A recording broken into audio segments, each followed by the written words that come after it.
La semaine dernière, le ministre Drainville a annoncé un plan pour renforcer le respect et le civisme dans les écoles du Québec. À partir de l'an prochain, les élèves devront notamment vouvoyer leurs professeurs.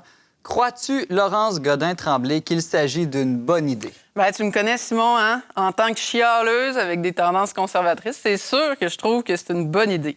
Mais j'ai pas toujours pensé de même. Moi, adolescente, là, je me prenais un plaisir de tutoyer mes profs. Puis quand j'y repense, Simon, il y avait du bon puis du mauvais en même temps. Hein? L'ivraie et le bon grain poussaient ensemble. Parce que je tutoyais, oui, par manque d'humilité, là, par un problème avec l'autorité que parfois j'ai encore, mais aussi parce que j'avais un désir sincère de proximité, de me faire proche. Puis j'ai encore un peu cette tendance hein, aujourd'hui. Là, on complimente plus souvent mon franc-parler ou ma grande gueule, comme dit mon mari, que ma politesse. C'est comme si je tombe dans une espèce de sophisme du conséquent, hein, parce que... Là, tu vas me perdre, là. Sophisme du conséquent. C'est-à-dire que c'est clair que quand on est familier, hein, les manières s'assouplissent, on peut parler plus librement, là, comme entre nous, on se taquine. On taquine ceux qu'on aime. Mais c'est pas clair qu'en assouplissant les manières, on va se rendre proche des gens. Moi, c'est comme si j'essaie ça des fois. Là. J'essaie de tout de suite être familière en me disant comme ça, les gens vont m'aimer. Mais je peux vous garantir que ça marche pas tout le temps. C'est bête avec tout le monde que tu connais pas. C'est ça, c'est une manière de me rapprocher des gens. Tu connais pas le proverbe qui dit que la familiarité engendre le mépris? Je commence à le découvrir. En tout cas, le pari du ministre Drainville, Simon, c'est ça, au fond, c'est en modifiant le langage, il espère transformer les cœurs. Pari absurde, selon certains. Hein. Il y en a plusieurs dans les dernières semaines qui se sont pris un malin plaisir à nous rappeler qu'on peut haïr en vous voyant, hein, insulter poliment. Bon, c'est vrai. La politesse, disait le philosophe André Comte-Sponville, c'est pas réellement une vertu. Hein. C'est une apparence, un peu comme un vêtement.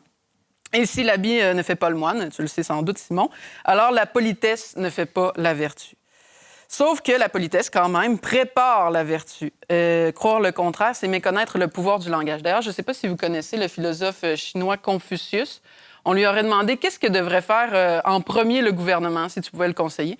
Puis il a répondu « rectifier le langage ». Alors, on trouvait ça surprenant. Il aurait dit « si les noms sont incorrects, on ne peut pas tenir de discours cohérent. Et si le langage est incohérent, les affaires de l'État ne peuvent se régler. » À l'inverse, dans le fameux roman 1984, la première chose que les dictateurs font, c'est de transformer le langage. Exactement. Alors, bien gouverner, rectifier le langage vers la vérité. Mal gouverner, disons, rectifier le langage pour ses propres désirs. Mais c'est qu'on finit, Simon, par penser comme on parle. Hein? On réfléchit autrement quand on utilise les mots « aide médicale à mourir » versus « suicide assisté », on le sait, séparatiste plutôt qu'indépendantiste. Déterminer le langage, c'est se rendre maître du discours, se rendre maître du débat. Tous les bons politiciens le savent. Bon, bien, ça change quoi de dire « vous » ou « tu » à ses profs? Bien, c'est sûr que ça introduit l'idée d'une distance, là, d'une marque de respect. C'est ce que je pressentais d'une certaine manière adolescente. Une pédopsychiatre, dernièrement, s'offusquait de cette mesure en disant, je la cite, que demander le vouvoiement, c'est renvoyer l'enfant à sa niche. Ce serait voir l'enfant comme un être inférieur, incomplet, qui ne gagnera son salut qu'en devenant adulte après un dressage. On appelle ça, je ne sais pas si vous avez entendu parler, ça s'appelle l'adultisme. C'est comme du racisme, mais face aux enfants. Là, on pense que ce serait comme penser que les enfants nous seraient inférieurs. Alors, elle est très critique. Mais est-ce que sa critique est valide? Est-ce que demander le vouvoiement, c'est traiter les adolescents comme des chiens? Moi, je pense que c'est le contraire. Et pourtant, on ne voit pas nos animaux. C'est ça.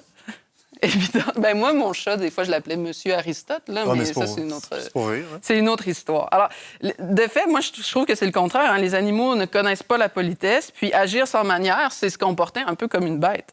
C'est perdre, en quelque sorte, ce qui nous rend proprement humains. Refuser la hiérarchie aussi.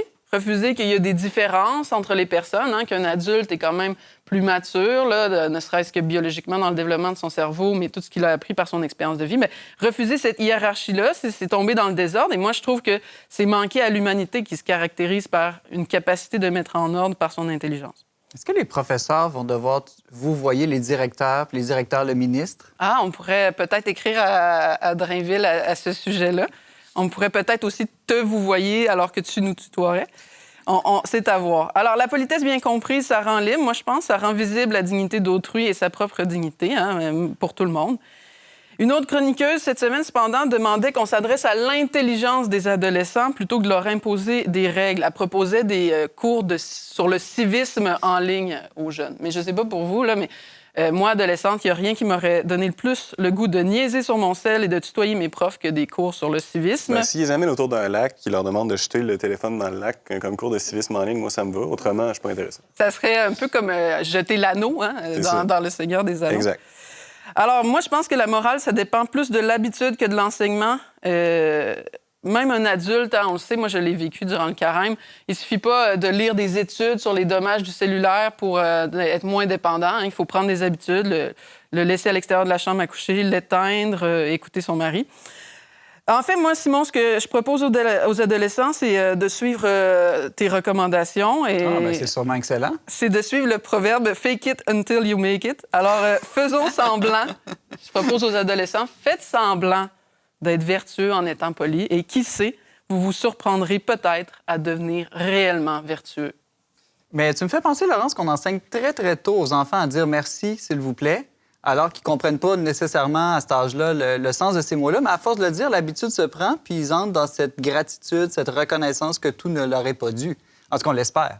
Ouais. Il y en a qui disent que c'est les dresser comme des chiens. À voir. Bon, ben merci beaucoup, Laurence Godin-Tremblay, pour cet excellent édito. Vous serez réinvité certainement à cette émission. Ah, merci, M. Lessard.